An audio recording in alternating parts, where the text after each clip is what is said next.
सभी स्टूडेंट्स का गोविंद संजीव इंस्टीट्यूट के यूट्यूब चैनल पर स्वागत है। आज हम लोग एक बहुत इम्पॉर्टेंट टॉपिक आपसे डिस्कस करने जा रहे हैं। टॉपिक है Ellingham diagram. Ellingham diagram metallurgy chapter का टॉपिक है, बहुत इम्पॉर्टेंट है। एनसीईआरटी में अगर बात करें तो एनसीईआरटी 12th की पार्ट फर्स्ट बुक का यूनिट 6 है ये, जिसका नाम है general principles and processes of isolation of elements. और क्योंकि हम लोग मेटल के कंपाउंड से या किसी एलिमेंट के कंपाउंड से एलिमेंट को कैसे एक्सट्रैक्ट करते हैं वो इस चैप्टर में हम लोग सीखते हैं। अगर मेटल के कंपाउंड से मेटल एक्सट्रैक्ट कर रहे हैं तब इसे शॉर्ट में मेटलर्जी बोल देते हैं। एलिंगम डायग्राम क्या है, इसको समझने के लिए पहले हम बेसिक बात समझ लें कि मेटलर्जी में हम लोग मोस्टली जो भी मेटल के कंपाउंड्स होते हैं, स्पेशली मेटल ऑक्साइड्स, इनसे हम लोग मेटल का एक्सट्रैक्शन करते हैं। और किस तरह से कर सकते हैं ये सारी डिटेल्स हम लोग मेटलर्जी चैप्टर में पढ़ते हैं। लेकिन जो इसमें सबसे इम्पॉर्टेंट बात है वो ये कि हम लोग अगर मेटल ऑक्साइड ले लेते हैं, जैसा कि यहाँ जो मैंने मेटल ऑक्साइड लिया है, अगर हम देखें मेटल की ऑक्सीडेशन नंबर +2 है और इसमें मेटल की ऑक्सीडेशन नंबर 0 है, यानी कि मुझे रिडक्शन करना है मेटल ऑक्साइड का मेटल में। अब मुझे रिडक्शन करना है तो मुझे एक रिड्यूसिंग एजेंट लाना पड़ेगा। ये रिड्यूसिंग एजेंट ऑक्सीडाइज हो जाएगा ऑक्सीजन लेके और मेटल ऑक्साइड को मेटल में रिड्यूस कर देगा। बट इस रिएक्शन में क्या कोई भी रिड्यूसिंग एजेंट इस मेटल ऑक्साइड को मेटल में रिड्यूस कर सकता है?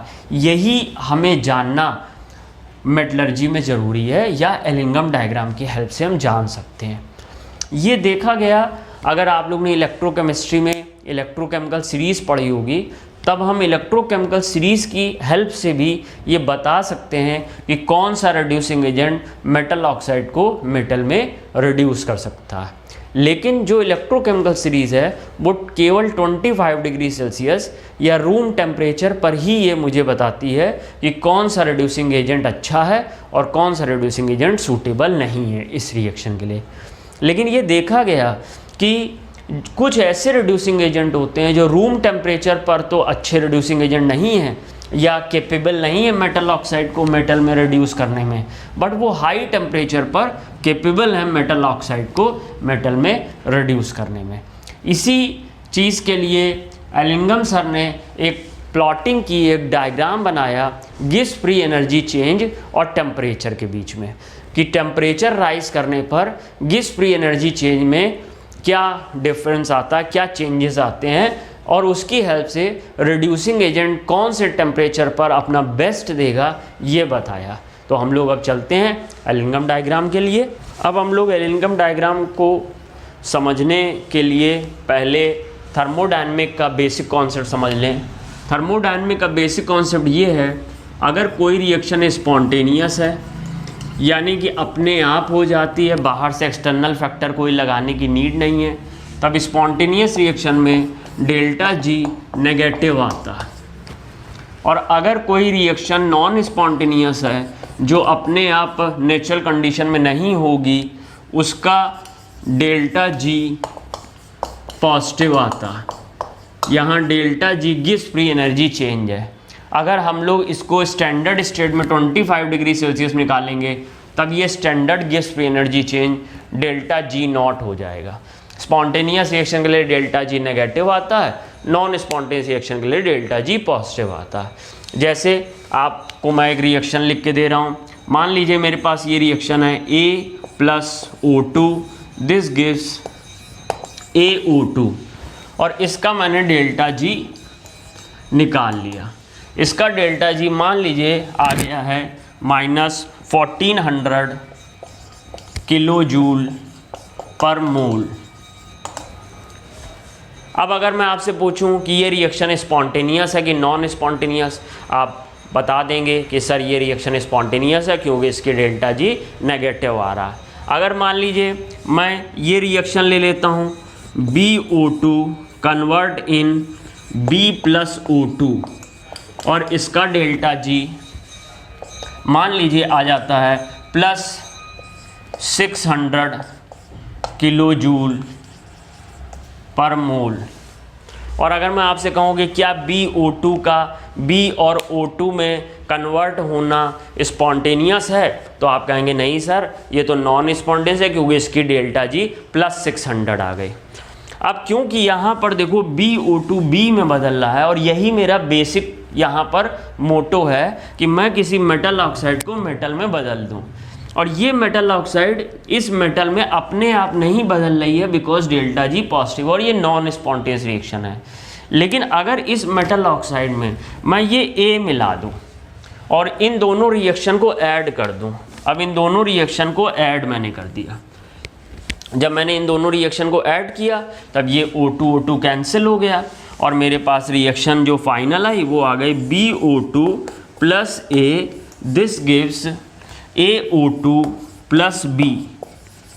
और अब मैं अगर इसका डेल्टा जी निकालता हूँ, इसका डेल्टा जी आप सॉल्व कर लीजिए, -800 किलो जूल पर मोल आ जाएगा। अब अगर मैं आपसे कहूँ कि बताइए ये रिएक्शन स्पॉन्टेनियस है कि नॉन स्पॉन्टेनियस, आप कह दोगे सर ये रिएक्शन तो स्पॉन्टेनियस है बिकॉज डेल्टा जी -800 आ गया है। और इस तरह की रिएक्शन को कपलिंग रिएक्शन कहते हैं, यानी कोई ऐसी रिएक्शन जो नॉन स्पॉन्टेनियस हो जिसका डेल्टा जी पॉजिटिव हो, अगर हम उसमें कोई ऐसी रिएक्शन मिक्स कर दें या ऐड कर दें जो डेल्टा जी नेगेटिव रखती हो और फाइनल रिएक्शन का भी डेल्टा जी नेगेटिव आ जाए और स्पॉन्टेनियस हो जाए, ऐसी रिएक्शन को कपलिंग रिएक्शन कहते हैं। ये आप एनसीईआरटी में इसका कॉन्सेप्ट दिया हुआ है मेटलर्जी चैप्टर के अंदर। एलिंगम डायग्राम को समझने के लिए इसको जानना ज़रूरी है। अब आइए हम लोग एलिंगम डायग्राम पे बात करते हैं। ये एलिंगम डायग्राम का स्केच मैंने पहले से बोर्ड पे बना लिया है। इसमें क्या क्या खास बातें हैं इसको समझ लीजिए। सबसे पहली बात जो एलिंगम डायग्राम में आपको पता होनी चाहिए वो ये कि Ellingham diagram gives free energy change और टेम्परेचर के बीच में प्लॉट किया गया। एक्स एक्सिस पे हमने टेम्परेचर लिया, वाई एक्सिस पे गिव्स फ्री एनर्जी चेंज लिया है। मेटल की जब ऑक्सीजन से रिएक्शन होगी और मेटल ऑक्साइड बनेगा, उस रिएक्शन की डेल्टा जी यहाँ ले लिया और टेम्परेचर यहाँ ले लिया है। टेम्परेचर देख रहे हैं आप, मैंने दोनों फॉर्मेट में लिया, डिग्री सेल्सियस और kelvin. 0 degree Celsius, 400 degree Celsius ऐसे, और 273 kelvin, 673 kelvin, 1073 kelvin, so on. यहाँ पर गिव्स फ्री एनर्जी मैंने -1200 -1100 किलो जूल पर मोल में ली है। इस एलिंगम डायग्राम में जो भी प्लॉटिंग हुई है, जो भी ग्राफ खींचे गए हैं, इसमें 3 टाइप्स की लाइंस हैं।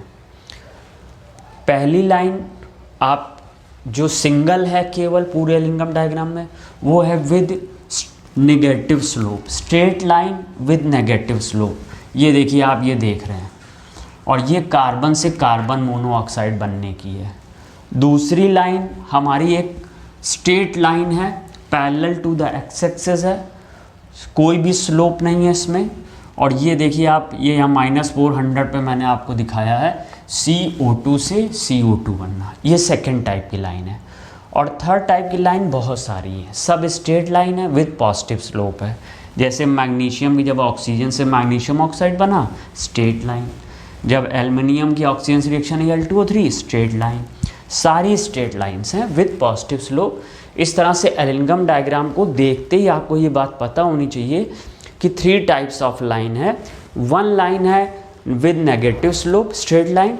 Second line is parallel to the x axis, there is no slope. And third line is बहुत सारी हैं जो कि पॉजिटिव स्लोप के साथ स्ट्रेट लाइन है। अब जो सेकेंड बात आपको इसमें ध्यान रखनी है वो ये, आप देख रहे हैं कि ज़्यादातर तो स्ट्रेट लाइन्स हैं, बट कुछ जगह पर आप देख रहे हैं कि ये स्ट्रेट लाइन डिफ्लेक्ट हो गई है, मोर पॉजिटिव स्लोप शो कर रहा है। जैसे यहाँ पर देखिए मैग्नीशियम में इस पॉइंट के बाद डिफ्लेक्ट हो गई, इस पॉइंट के बाद डिफ्लेक्ट हो गई।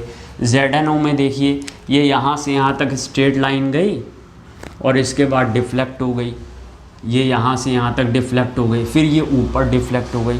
ये डिफ्लेक्शन क्यों आ रहा है? ऐसा एनसीईआरटी में दिया हुआ है, जब भी किसी मेटल की स्टेट चेंज होगा या फेस चेंज होगा, जैसे कि जनरली मेटल रूम टेम्परेचर पर सॉलिड स्टेट में एग्जिस्ट करती हैं, अगर आप टेम्परेचर राइज करोगे तब उनका जब मेल्टिंग पॉइंट आएगा तो वो मेल्ट कर जाएंगी और स्टेट चेंज हो जाएगी और सॉलिड से लिक्विड हो जाएंगी।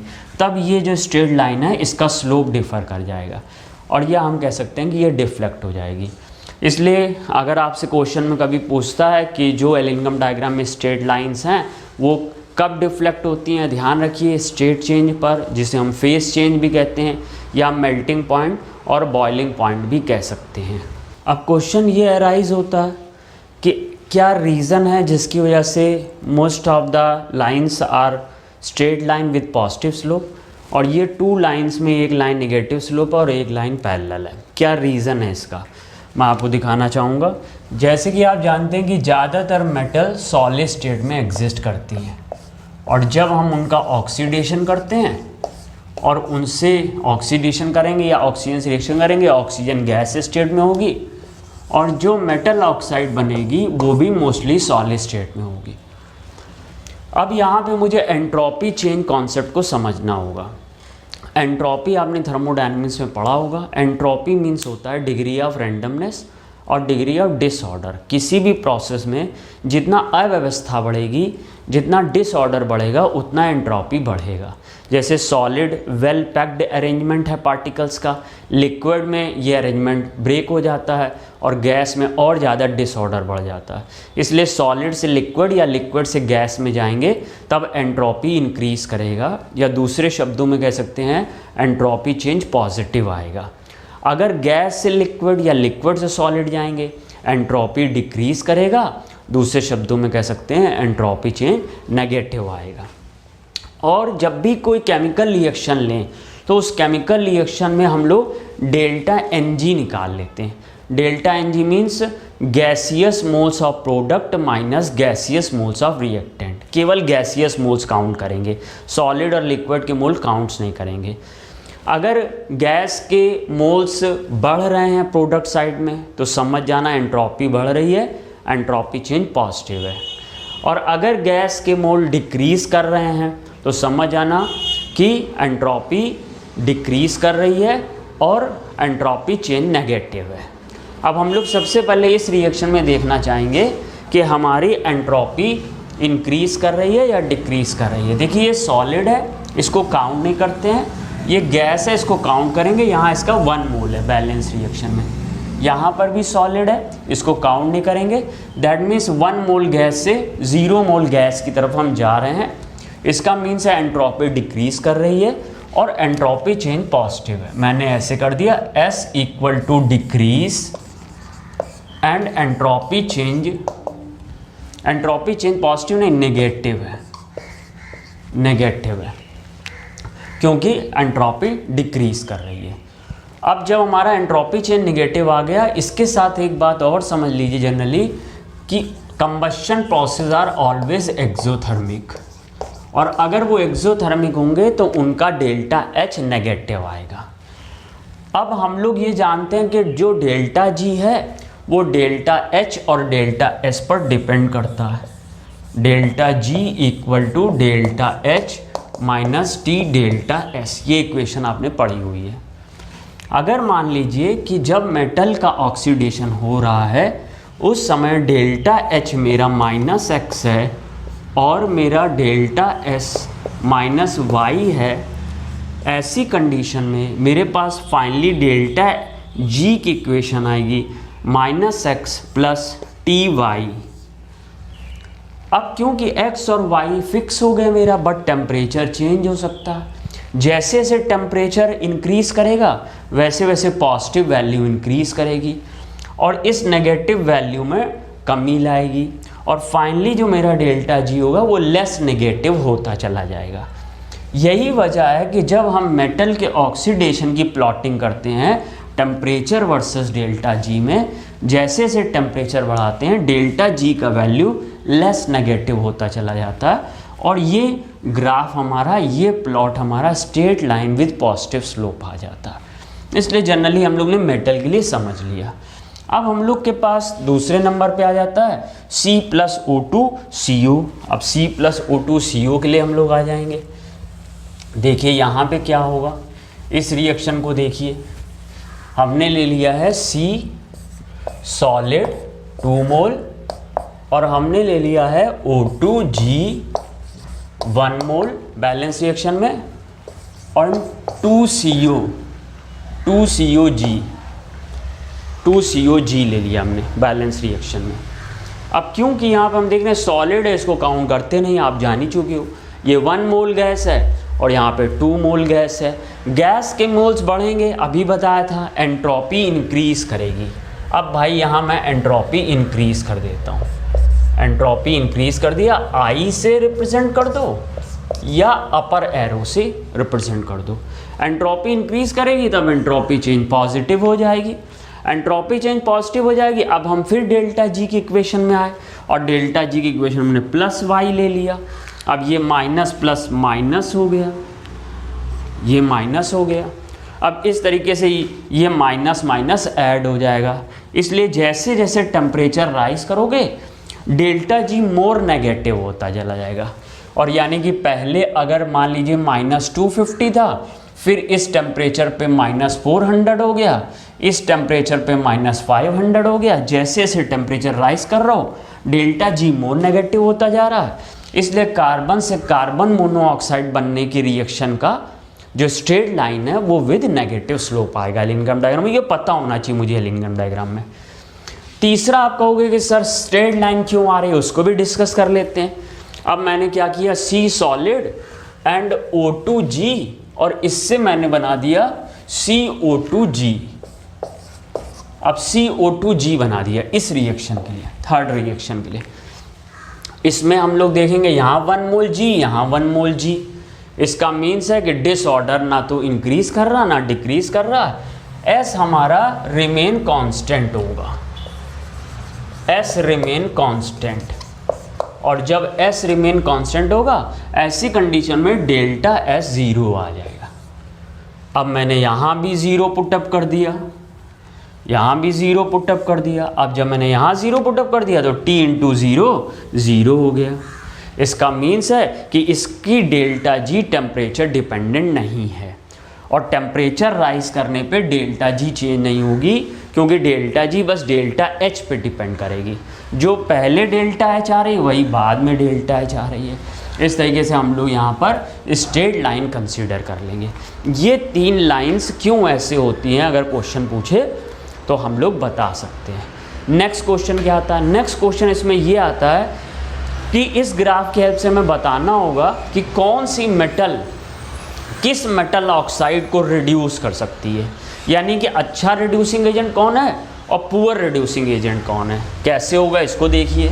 अब मान लीजिए मैं एलिनग्राम डायग्राम की हेल्प से 2 रिएक्शंस को उठा रहा हूँ आपको एक्सप्लेन करने के लिए। एक मैंने ये रिएक्शन ली Al + O2, बैलेंस नहीं कर रहा हूँ, सिंपल ले ले रहा हूँ Al + O2 Al2O3 ले लिया। और इसका मैं एक्सपेरिमेंट कर रहा हूँ, इसका एक्सपेरिमेंट मैं करता हूँ 983 केल्विन पर। 983 केल्विन पर मैंने ये एक लाइन पहले से ड्रॉ कर रखी है। अब 983 केल्विन पर ये देखिए ये यहाँ क्रॉस कर रही है। अगर हम इसको इससे मिलाएं तो ये लगभग मेरा डेल्टा जी आ रहा है 900 और 1000 के बीच का। मान लीजिए कि -975 आ रहा, -975 किलो जूल आ रहा। और मैंने इसी टेम्परेचर पर मैग्नीशियम के ऑक्साइड बनने वाली रिएक्शन को देख लिया, मैग्नीशियम के ऑक्साइड बनने वाली रिएक्शन को देख लिया। तो मैग्नीशियम के ऑक्साइड बनने वाली रिएक्शन का 1000 और 1100 के बीच में आ रहा है।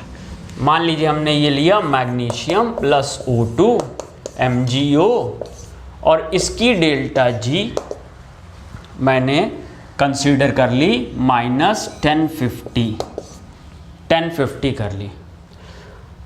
अगर मुझे ये कह दे कि इन दोनों रिएक्शन की हेल्प से मुझे ये बताओ कि ये reaction Al2O3 + Mg, this gives MgO + Al at 983 kelvin spontaneous है कि नॉन स्पॉन्टेनियस है।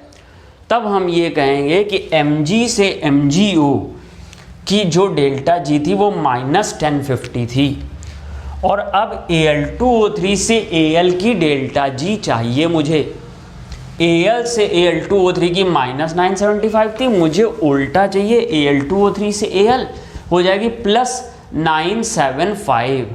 इसलिए इस पूरी रिएक्शन की जो डेल्टा जी होगी वो Mg से MgO की -1050 और Al2O3 से Al की +975, दोनों की डेल्टा जी को मिला दोगे कंप्लीट रिएक्शन की डेल्टा जी आ जाएगी और आ जाएगा ये -75, 25 ये और 50 ये, -75 किलो जूल आ जाएगा।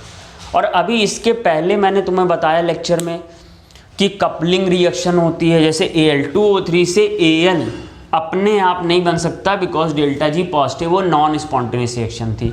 लेकिन जब Mg को मिला दिया तो Mg से जो MgO की डेल्टा जी मोर नेगेटिव थी, इसलिए फाइनल रिएक्शन की डेल्टा जी मोर नेगेटिव आ गई और ये प्रोसेस स्पॉन्टेनियस हो गया।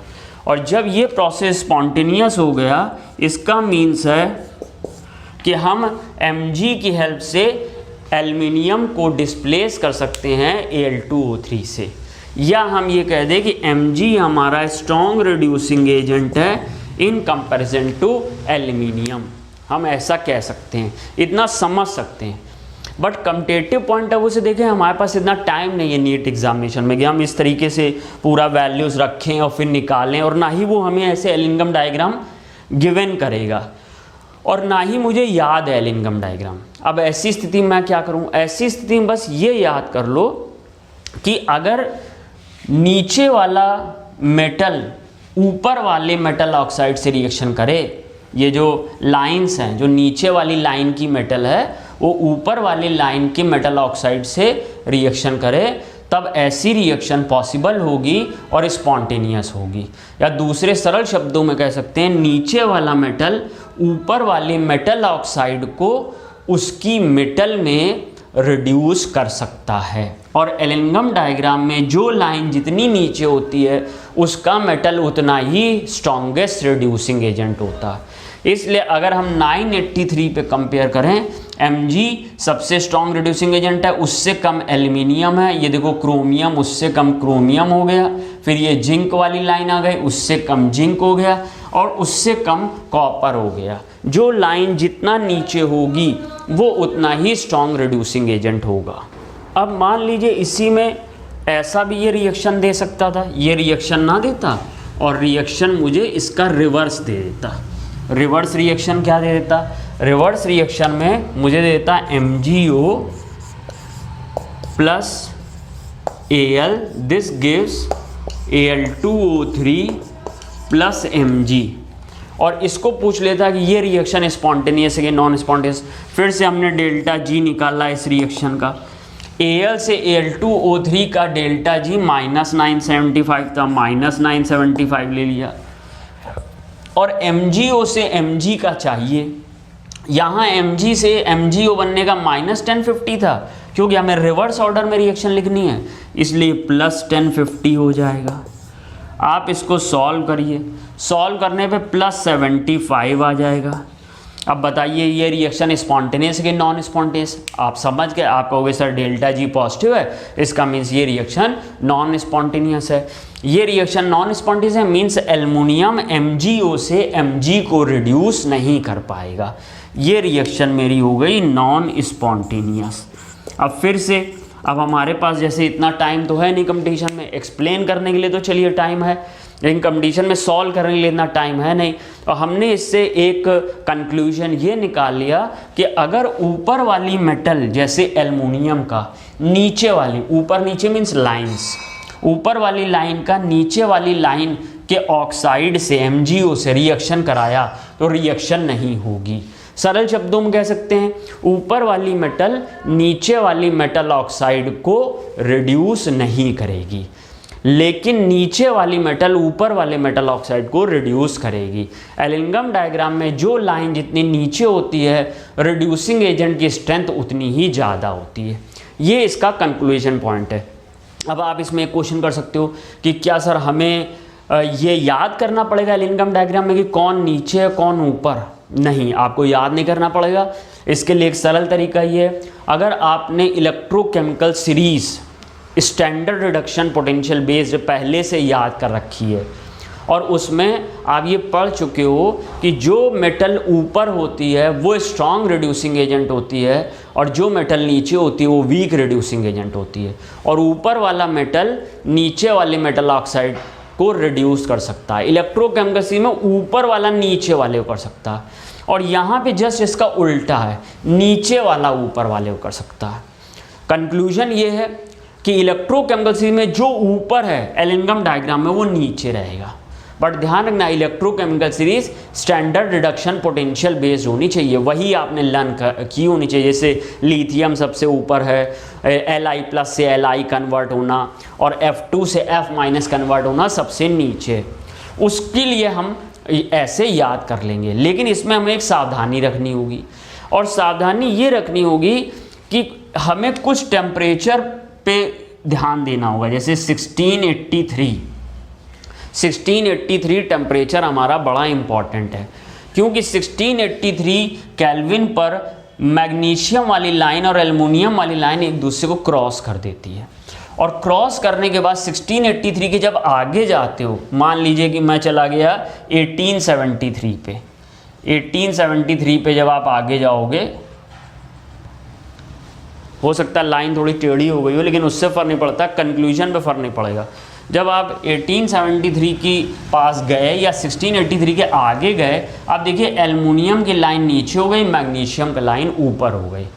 अब जो ये रिजल्ट थे ये रिवर्स हो गए, यानी कि अब एल्युमिनियम जब MgO से रिएक्शन करेगा तो स्पॉन्टेनियस हो जाएगा। ये जो हमने जो एक्सपेरिमेंट किया था वो हमने 983 केल्विन पर किया था, तब तो ये नॉन स्पॉन्टेनियस था 983 केल्विन पर। लेकिन अगर ये मैंने प्रोसेस कर लिया अबव 1683, ये आपको लर्न करना पड़ेगा, 1683 केल्विन, तब यही रिएक्शन स्पॉन्टेनियस हो जाएगी और इसकी जो डेल्टा G होगी वो नेगेटिव आने लगेगी, यही रिएक्शन स्पॉन्टेनियस हो जाएगी। इस तरह से आपको 1683 केल्विन याद रखना पड़ेगा, क्योंकि 1683 केल्विन पर मैग्नीशियम की लाइन और एल्युमिनियम की लाइन एक दूसरे को क्रॉस कर देती है। इसलिए हमने कंक्लूजन ये इसका निकाल लिया कि 1683 के नीचे MgAl2O3 को रिड्यूस कर सकता है, लेकिन AlMgO को रिड्यूस नहीं कर सकता। 1683 के आगे AlMgO को रिड्यूस कर सकता है, लेकिन MgAl2O3 को रिड्यूस नहीं कर सकता। अब दूसरा टेम्परेचर इसमें देखो क्या इम्पोर्टेंट, अब इसमें दूसरा इम्पोर्टेंट क्वेश्चन क्या है जो NCERT में दिया हुआ है वो समझिए। क्वेश्चन ये करता है कि क्या ZnO की रिएक्शन कार्बन से, दूसरा जो टेम्परेचर इम्पॉर्टेंट है वो आपको ये याद रखना है, 1180 केल्विन, 1180 केल्विन याद रखना।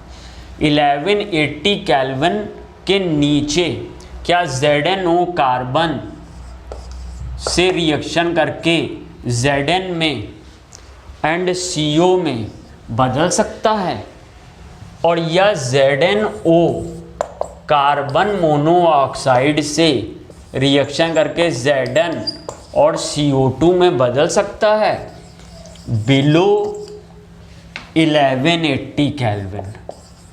ये टेम्परेचर याद कर लेना, बिलो 1180 केल्विन। अब मैं यहाँ पे देखूँगा कि ये मेरी है Zn की लाइन, ये देखो Zn की लाइन है, और ये है मेरी कार्बन वाली लाइन, कार्बन से CO बनने वाली लाइन।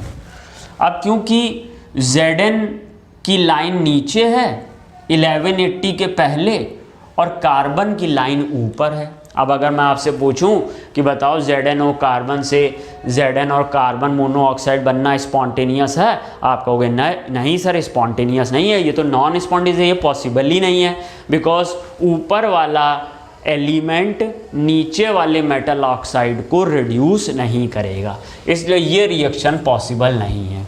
अब CO वाला देखिए, ये Zn की लाइन है और CO वाली लाइन ये आ रही है मेरी, ये देखिए ये वाली लाइन है CO वाली लाइन, ये CO वाली लाइन, फिर CO भी ऊपर है, CO CO2 बदलना भी ऊपर है और Zn नीचे है, इसलिए ये रिएक्शन भी नॉन स्पॉन्टेनियस है, ये रिएक्शन भी पॉसिबल नहीं हो पाएगी। अब अगर हम लोग 1180 के ऊपर जाएं और फिर से यही रिएक्शन लिखें, यही रिएक्शन हम लोग फिर से ले लेते हैं, ये हमने अबव 1180 ले लिया, अबव 1180। आपको 3 टेम्परेचर इसमें लर्न करने हैं, एक 1683 मैग्नीशियम और एल्युमिनियम के पॉइंट ऑफ व्यू से, एक 1180 जिंक की मेटलर्जी के पॉइंट ऑफ व्यू से, और एक 983 जिस पे अभी हम लोग आगे डिस्कस करेंगे। ये 3 टेम्परेचर आप तैयार कर लेंगे, आपका पूरा मेटलर्जी का मैक्सिमम पार्ट इसी से आएगा, क्योंकि यही टिपिकल पार्ट है। अब हम लोग अबव 1180 गए, अबव 1180 गए, 1180, ये देखिए मेरी ये लाइन है 1180 पर ये हमने जिंक की लाइन, ये स्लोप डिफर कर रहा थोड़ा सा, जिसका मीन स्टेट चेंज पहले सीख चुके हो, ये यहाँ पे कट कर रहा, ये कौन सी लाइन कट कर रहा, कार्बन वाली लाइन ये, और जिंक वाली लाइन कट हो रही है। इस टेम्परेचर के आगे कार्बन की लाइन नीचे है और जिंक ऑक्साइड बनने की लाइन ऊपर है, कार्बन की लाइन नीचे है और जिंक ऑक्साइड बनने की लाइन ऊपर है। इसलिए हम लोग ये कह देंगे कि इस टेम्परेचर पर हमारा यानी कि 1180 के आगे हमारा कार्बन कैन रिड्यूस ZnO, इसलिए ये रिएक्शन हो जाएगी स्पॉन्टेनियस, और कार्बन को हम as a reducing agent use करेंगे जिंक के मेटलर्जी में या जिंक ऑक्साइड से बनाने में, बिकॉज कार्बन नीचे आ गया है और जिंक ऑक्साइड यहाँ से मिला लेना, आराम से पॉज करके देख लेना वीडियो को, खुद ही समझ में आ जाएगा। अगर कोई चीज़ पीछे की आपने सुन नहीं पाए जल्दी से, तो वीडियो में यही आपकी खास बात है कि आप दोबारा उसको रिवर्स करके जाके देख सकते हो, और हमें इसमें बार बार रिपीट करने की ज़रूरत नहीं है स्टेटमेंट। क्लासरूम होता तो हम रिपीट करते बार बार कि जिससे आप अच्छे से बात को समझ लीजिए। अभी एक बार बोल दिया, अगर आप नहीं सुन पाए आप पीछे जाके रिवर्स करके देख सकते हो। अब हम लोग ने 1180 के आगे कार्बन मोनोऑक्साइड को चेक किया, कार्बन मोनोऑक्साइड नीचे है और जिंक की लाइन ऊपर है, तो इस तरह से कार्बन मोनोऑक्साइड भी 1180 पे ये रिएक्शन स्पॉन्टेनियस होगी। बट ज़्यादा नीचे कौन है, कार्बन, इसलिए CO को हम लोग जिंक ऑक्साइड की मेटलर्जी में नहीं यूज़ करते हैं, स्पॉन्टेनियस होगी बट यूज़ नहीं करते हैं। तो इसलिए हम लोग को जब क्वेश्चन आता है कि which one is the better reducing agent for zinc oxide to convert them in zinc, carbon और CO, तो आप आंसर करोगे carbon. Carbon better reducing agent है, क्योंकि जो जितना नीचे लाइन होगी वो एलिमेंट उतना ही स्ट्रॉन्ग रिड्यूसिंग एजेंट होगा एलिनगम डायग्राम में, और टेम्परेचर बेस्ड है, यानी 1180 के नीचे रिएक्शन नहीं हो रही थी, 1180 के आगे ये रिएक्शन होने लगी। आगे बात करते हैं, अब नेक्स्ट बात करते हैं, अब आगे बात करते हैं इसमें जो सबसे ज़्यादा इम्पॉर्टेंट क्वेश्चन है और कई बार आया भी हुआ है, और वो ये है कि अगर हम लोग आयरन की मेटलर्जी करें, दैट मीन्स आयरन ऑक्साइड से आयरन को एक्सट्रैक्ट करें, उस समय कार्बन और कार्बन मोनोऑक्साइड में कौन ज़्यादा अच्छा रिड्यूसिंग एजेंट है। यानी आयरन ऑक्साइड से अगर हमें आयरन बनाना है तब हम कार्बन की हेल्प लें या कार्बन मोनोऑक्साइड की हेल्प लें। इसको समझने के लिए आपको 983 केल्विन याद रखना होगा, और जनरल अगर लर्न करना चाहते हो तो लर्न ऐसे कर सकते हो, 983 केल्विन के नीचे carbon monoxide behave as a better reducing agent और good reducing agent, and above 983 kelvin carbon act as a good reducing agent और बेटर रिड्यूसिंग एजेंट। कैसे होता है ये, अब 983 देखिए, ये 983 का टेम्परेचर हम लोग ले गए और यहाँ पर हम लोग देख रहे हैं कि हमारी 4 लाइंस आपस में क्रॉस हो रही हैं, कट कर रही हैं। एक ये लाइन आ रही है कार्बन से कार्बन मोनोऑक्साइड बनने की, एक ये लाइन आ रही है कार्बन से कार्बन डाइऑक्साइड बनने की, एक ये लाइन आ रही है मेरी कार्बन मोनोऑक्साइड से कार्बन डाइऑक्साइड बनने की, और एक मेरी है आयरन से आयरन ऑक्साइड बनने की। ये 4 लाइंस हैं मेरे पास, ये 1 2 3 एंड 4। अब आप मान लीजिए 983 के नीचे हैं, जैसे मान लीजिए 673 पे एज्यूम किया, 673 या 400 डिग्री सेल्सियस, ये देखिए ये डैश डैश डैश डैश करके लाइन जा रही है, और लाइन जाने पर जो मेरी ये 4 लाइंस हैं उनमें ये पॉइंट्स आ गए 1 2 3 4। इसमें ये जो सेकंड नंबर का पॉइंट है, या जिसे हम लोग ने अभी नंबरिंग वाइज 3rd लिखा था, अगर हम लोग फिर से लिख लेते हैं नंबरिंग वाइज, इसको नंबरिंग वाइज ये है मेरा 1 2 3 एंड 4। अब ये मेरा जो 3 नंबर का लाइन है ये असल में आयरन ऑक्साइड का लाइन है, और ये जो मेरा 4 नंबर का लाइन है ये मेरा कार्बन मोनोऑक्साइड का लाइन है। अब अगर जो मैंने पीछे कॉन्सेप्ट पढ़ा है उस कॉन्सेप्ट के बेस पे मैं आपसे क्वेश्चन करूं कि आयरन ऑक्साइड से आयरन निकालने के लिए 1 नंबर लाइन यानी कि कार्बन इन कार्बन मोनोऑक्साइड, या 2 number line carbon in carbon dioxide, क्या एक अच्छा रिड्यूसिंग एजेंट होगा जो फेरस ऑक्साइड से या आयरन ऑक्साइड से आयरन को एक्सट्रैक्ट कर ले? आप कहोगे नहीं सर ऐसा नहीं होगा, बिकॉज एलिनगम डायग्राम में किसी स्पेसिफिक टेम्परेचर पे ऊपर वाली लाइन का सब्सटेंस नीचे वाली लाइन के ऑक्साइड को रिड्यूस नहीं कर सकता, और अगर इसलिए 1 और 2 लाइन 3 लाइन को रिड्यूस नहीं कर पाएंगी, इसलिए कार्बन फेल हो गया और ये भी कार्बन फेल हो गया। अब जो 4 वाला जो नंबर का लाइन है यानी कार्बन मोनोऑक्साइड, तो कार्बन मोनोऑक्साइड 3 नंबर से नीचे है, इसलिए कार्बन मोनोऑक्साइड अच्छे से यहाँ वर्क करेगा। अगर आप उसमें अच्छे से नहीं समझ पा रहे हैं तो यहाँ पर मैं इसको अलग से बना देता हूँ। ये मैंने बना लिया, ये है, ये ग्राफ है एक, और ये ग्राफ है, और ये है, ये मेरा बना हुआ, और ये जो मेरा टेम्परेचर है यहाँ पर, ये मेरा टेम्परेचर है 983 केल्विन। ये बहुत इंपॉर्टेंट टेम्परेचर है, सरल शब्दों में इसको 700 डिग्री सेल्सियस भी कह सकते हैं। और ये वाली मेरी लाइन कार्बन से कार्बन मोनोऑक्साइड बनने की है, ये वाली मेरी लाइन कार्बन मोनोऑक्साइड से कार्बन डाइऑक्साइड बनने की है, और ये मेरा आयरन से आयरन ऑक्साइड बनने की है, और ये मेरी कार्बन से कार्बन डाइऑक्साइड बनने की है, जिसको मैंने यहाँ इस फिगर में इसको बोल दिया 1, इसको बोल दिया 2, इसको बोल दिया 3, इसको बोल दिया 4। और जब मैंने इसको एक 983 के नीचे गया जैसे मान लीजिए कि मैं 673 पे गया केल्विन पे, क्योंकि कार्बन मोनोऑक्साइड से कार्बन डाइऑक्साइड बनने वाली लाइन नीचे थी, इसलिए ये लाइन आयरन ऑक्साइड से आयरन को डिस्प्लेस करेगी। इसलिए 983 के नीचे carbon monoxide act as a best reducing agent in the metallurgy of iron.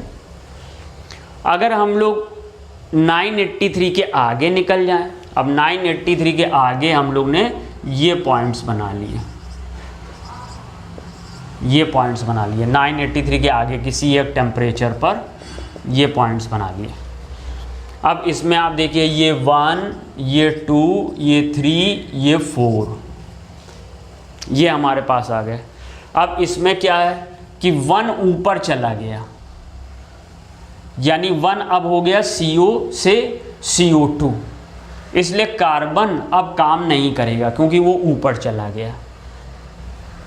Sorry, carbon monoxide ऊपर चला गया, इसलिए कार्बन मोनोऑक्साइड अब काम नहीं करेगा 983 केल्विन के ऊपर। लेकिन 3 और 4 जो कार्बन है वो नीचे है, और वो आयरन ऑक्साइड को आयरन में कन्वर्ट कर सकता है। और उसमें भी C के 2 टाइप्स की रिएक्शन है, एक C से CO2 बदलना, एक C से CO में बदलना।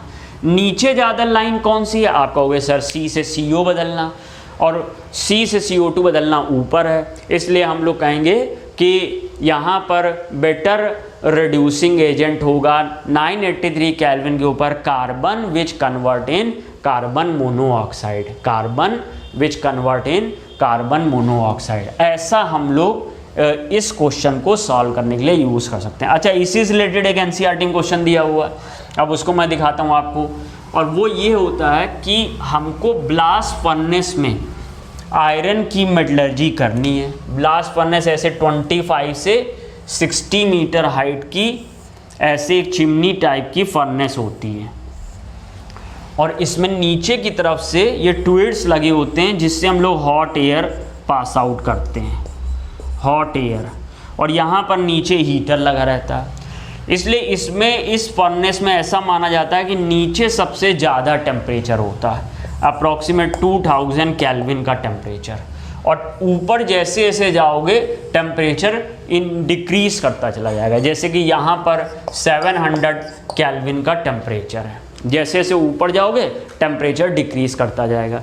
अब क्वेश्चन क्या कहता है, क्वेश्चन ये कहता है कि आयरन की मेटलर्जी में जब हम लोग स्मेल्टिंग प्रोसेस ब्लास्ट फर्नेस में कराते हैं, तब कुछ जगह पर कार्बन अच्छे रिड्यूसिंग एजेंट काम करता है, कुछ जगह पे कार्बन मोनोऑक्साइड अच्छे रिड्यूसिंग एजेंट काम करता है। तो कौन सा स्टेटमेंट सही है? और कहेगा कि lower part of the furnace में, ब्लास्ट फर्नेस में lower part of the furnace में CO act as a good reducing agent and upper part में कार्बन। फिर कहेगा लोअर पार्ट में कार्बन, अपर पार्ट में कार्बन मोनोऑक्साइड। फिर कहेगा दोनों जगह पे कार्बन गुड रिड्यूसिंग एजेंट होगा। फिर कहेगा दोनों पार्ट में carbon monoxide good reducing agent होगा। ब्लास्ट फर्नेस में आयरन की मेटलर्जी करा रहे हैं और कह रहा है कि इसके लिए क्या बात सही है, और कहेगा लोअर पार्ट में, ये नहीं ऐसे बना के देगा, और ये तो हम आपको बता रहे हैं, लोअर पार्ट में carbon monoxide good reducing agent है, अपर पार्ट में कार्बन है। फिर कहेगा लोअर पार्ट में कार्बन है, अपर पार्ट में कार्बन मोनोऑक्साइड है, दोनों में कार्बन मोनोऑक्साइड है, दोनों में कार्बन है। अब आपको इतना पता होना चाहिए कि ब्लास्ट फर्नेस में जैसे से नीचे आते हैं टेम्परेचर राइज करता है, और हाई टेम्परेचर पर 983 के ऊपर आपको पता है कि कार्बन बेस्ट रिड्यूसिंग एजेंट होगा, इसलिए नीचे हमारा कार्बन अच्छा रिड्यूसिंग एजेंट काम करेगा और ऊपर हमारा कार्बन मोनोऑक्साइड अच्छे रिड्यूसिंग एजेंट का काम करेगा। अब इसमें एक और प्रिकॉशन समझ लेना, और वो ये कि कई बार ये क्वेश्चन 1073 पे पूछ लेता है। 983 वैसे सही टेम्परेचर है, लेकिन कई बार कह देता है कि 1073 के नीचे कौन अच्छा काम करेगा और 1073 के ऊपर कौन अच्छा काम करेगा। कई बुक्स में इस तरीके के दिया रहता है, तो कोई फर्क नहीं पड़ता। फिर वही बात, 1073 के नीचे कार्बन मोनोऑक्साइड अच्छा रिड्यूसिंग एजेंट है, 1073 के ऊपर कार्बन एक अच्छा रिड्यूसिंग एजेंट है। इस तरह से हमने तीसरे टेम्परेचर को भी समझ लिया। 1683 क्रॉस कर रहा था, ध्यान रखना, 1180 पे क्रॉस कर रहा था, ध्यान रखना, और ये हमारा 983 पे भी क्रॉस कर रहा था। यहाँ पर 1180 पे जिंक ऑक्साइड बनने वाली लाइन कार्बन से कार्बन मोनोऑक्साइड पे क्रॉस कर रही थी। इसलिए इन तीन टेम्परेचर को इसलिए याद रखना जरूरी है क्योंकि नीचे टेम्परेचर पे 25 डिग्री सेल्सियस 30 डिग्री सेल्सियस पे, जैसे मैंने बताया, तुम अपने आप याद कर लोगे। इलेक्ट्रोकेमिकल में जो ऊपर है वो एरिंगम डायग्राम में नीचे होगा, लोअर टेम्परेचर्स पर, ये रूम टेम्परेचर या थोड़े बहुत टेम्परेचर पे। बट क्योंकि लाइन क्रॉस कर रही हैं तो हाई टेम्परेचर पर इसका उल्टा भी हो सकता है। और वो कैसे होगा, ये तीन टेम्परेचर से आपने इसको समझ ली। अब ये लास्ट क्वेश्चन आपके सामने रख रहा हूँ, AIPMT 2007 में आ चुका है, NCERT की एक्सरसाइज में दिया हुआ। बच्चों को ये क्वेश्चन काफ़ी परेशान करता है, इसको मैं आपको एक्सप्लेन करूँगा आज। क्वेश्चन अलग अलग टाइप से आता है, NCERT में अलग ढंग से लैंग्वेज फॉर्म में लिखा हुआ है, और मैं इसको शॉर्ट में आपको एक्सप्लेन कर रहा हूँ। क्वेश्चन ये आता है कि मेटल सल्फाइड से मेटल किसी रिड्यूसिंग एजेंट जैसे कार्बन और हाइड्रोजन से एक्सट्रैक्ट करना स्पॉन्टेनियस नहीं है, या हम ऐसा नहीं करते हैं। मेटल सल्फाइड से मेटल डायरेक्ट एक्सट्रैक्ट नहीं करते हैं किसी रिड्यूसिंग एजेंट जैसे कार्बन हाइड्रोजन की हेल्प से। और मेटल सल्फाइड को रोस्ट करना या मेटल ऑक्साइड में कन्वर्ट करना बेनिफिशियल होता, ये स्पॉन्टेनियस है। Right means spontaneous and cross या wrong means non spontaneous. And metal oxide की किसी रिड्यूसिंग एजेंट से, जैसे कार्बन हाइड्रोजन एग्जांपल के लिए ले लिया, और भी रिड्यूसिंग एजेंट ले सकते हैं, से मेटल बदलना स्पॉन्टेनियस भी है और सूटेबल भी है। क्यों? ये हमारा क्वेश्चन है इस क्वेश्चन को समझने के लिए पहले हम फर्स्ट, अब ये क्वेश्चन 3 पार्ट्स में डिवाइड है कि ये क्यों नॉन स्पॉन्टेनियस नहीं यूज़ करते हैं, ये क्यों स्पॉन्टेनियस है यूज़ करते हैं, ये क्यों स्पॉन्टेनियस है यूज़ करते हैं। अब इसको हम लोग एक एक करके समझेंगे। जैसे कि हम लोग ने फर्स्ट वाला एग्जाम्पल लिया, अब फर्स्ट वाले के लिए रिएक्शन हमने बना ली। फर्स्ट वाले के लिए हमने एग्जाम्पल ले लिया है, मान लीजिए कॉपर सल्फाइड का हमने एग्जाम्पल ले लिया, क्यूप्रस सल्फाइड का एग्जाम्पल ले लिया। ये क्यूप्रस सल्फाइड हमने लिया और क्यूप्रस सल्फाइड की हमने सोचा कार्बन से रिएक्शन करा दें और ये सोचा कि ये कॉपर में बदल जाएगा और CH2 में कन्वर्ट हो जाएगा। ऐसा रिएक्शन हमने सोचा कि करा दें जिससे मुझे क्यूप्रस सल्फाइड से कॉपर मिल जाएगा। बट ये रिएक्शन नॉन स्पॉन्टेनियस है। अब पूछा जाता है क्यों ये नॉन स्पॉन्टेनियस है, तो बताया जाता है कि क्यूप्रस सल्फाइड के बनने का, यानी कि Gibbs free energy change of formation, अगर क्यूप्रस सल्फाइड हम बनाते हैं, ये मोर नेगेटिव होता है, मोर नेगेटिव होता है। मान लिया, एज्यूम कर लिया हमने कि ये किसी एक स्पेसिफिक टेम्परेचर पे -1400 है, -1400 किलो जूल है, ये मोर नेगेटिव है। और जो CH2 बनने का, फॉर्मेशन का जो standard Gibbs free energy change होता है F फॉर फॉर्मेशन, ये लेस नेगेटिव है, बल्कि ये तो पॉजिटिव होता है। लेस नेगेटिव क्या है, ये पॉजिटिव है CH2 का। मान लीजिए कि ये +400 है।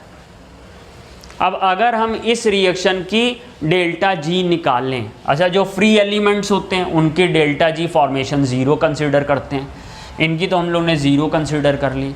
अब अगर हम इस रिएक्शन के लिए डेल्टा G निकालें तो डेल्टा G हो जाएगा total delta G formation of product minus total delta G formation of reactant. Product का है +400 माइनस और इसका -1400, फाइनल क्या आ गया +1800। अब मैं आपसे पूछूं कि बताइए रिएक्शन स्पॉन्टेनियस थी कि नॉन स्पॉन्टेनियस, आप कह दोगे सर डेल्टा G पॉजिटिव आ रही है इसलिए ये नॉन स्पॉन्टेनियस होगी। इसलिए हम ये कहेंगे कि सल्फाइड से डायरेक्ट मेटल का एक्सट्रैक्शन किसी रिड्यूसिंग एजेंट से नहीं करते हैं क्योंकि रिएक्शन नॉन स्पॉन्टेनियस आती है। और अगर पूछे क्यों नॉन स्पॉन्टेनियस आती है तो आप कहोगे सल्फाइड का Gibbs free energy change for formation more negative होता है और प्रोडक्ट का लेस नेगेटिव या पॉजिटिव होता है।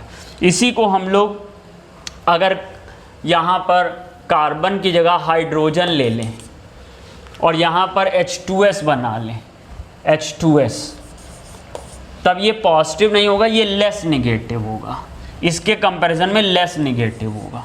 और ऐसा लैंग्वेज में आता है कि लेस नेगेटिव है या पॉजिटिव है। लेस नेगेटिव जैसे ये -1400, ये मान लिए -800 है, लेस नेगेटिव। अब यही वाला प्रोसेस फिर से लगाया, प्रोडक्ट की -800, ये प्रोडक्ट है, इनकी 0 है और ये माइनस माइनस हमारा हो गया प्लस, इस तरीके से मेरे पास यहाँ पे आ जाएगा +600। फिर से ये नॉन स्पॉन्टेनियस हो जाएगा।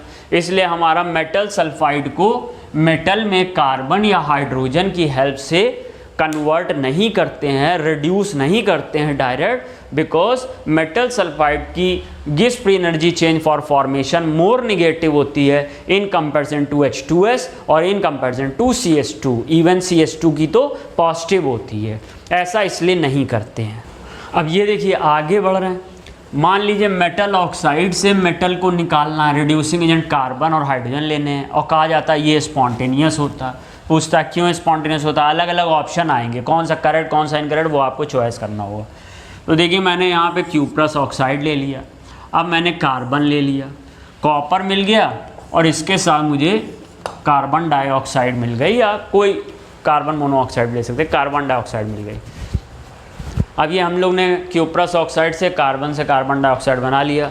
तब हम लोग ये देखते हैं कि जो कॉपर ऑक्साइड है उसकी Gibbs free energy change for formation less negative होती है और जो CO2 है इसकी मोर निगेटिव होती है।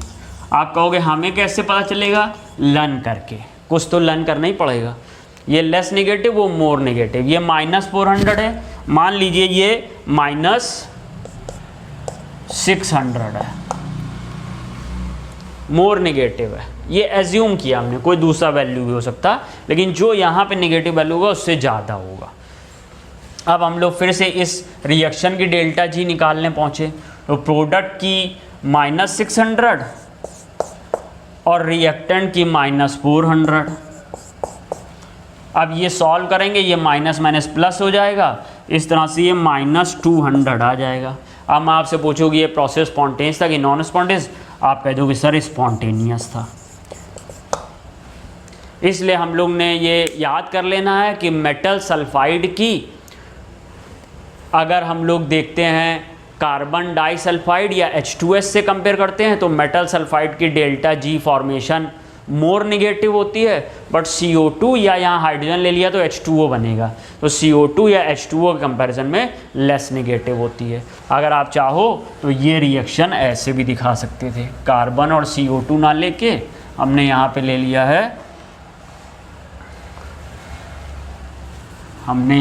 लिया है, हाइड्रोजन एंड वाटर, ऐसा भी ले सकते थे, और ऐसे भी ये पॉसिबल होगा।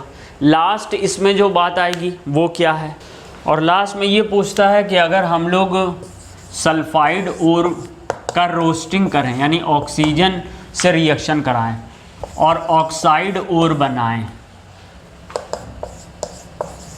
तब ये सूटेबल है कि नहीं है? तो इसका आंसर यही है कि ये सूटेबल है, बिकॉज इस रिएक्शन की डेल्टा जी नेगेटिव आती है। इसलिए हम लोग डायरेक्ट सल्फाइड ओर से मेटल एक्सट्रैक्ट नहीं करते हैं, सल्फाइड ओर को पहले ऑक्साइड ओर में कन्वर्ट करते हैं। सल्फाइड ओर से ऑक्साइड ओर में कन्वर्ट करना स्पॉन्टेनियस है, फिर ऑक्साइड से मेटल में कन्वर्ट करना स्पॉन्टेनियस है, बट सल्फाइड से मेटल डायरेक्ट एक्सट्रैक्ट करना नॉन स्पॉन्टेनियस है।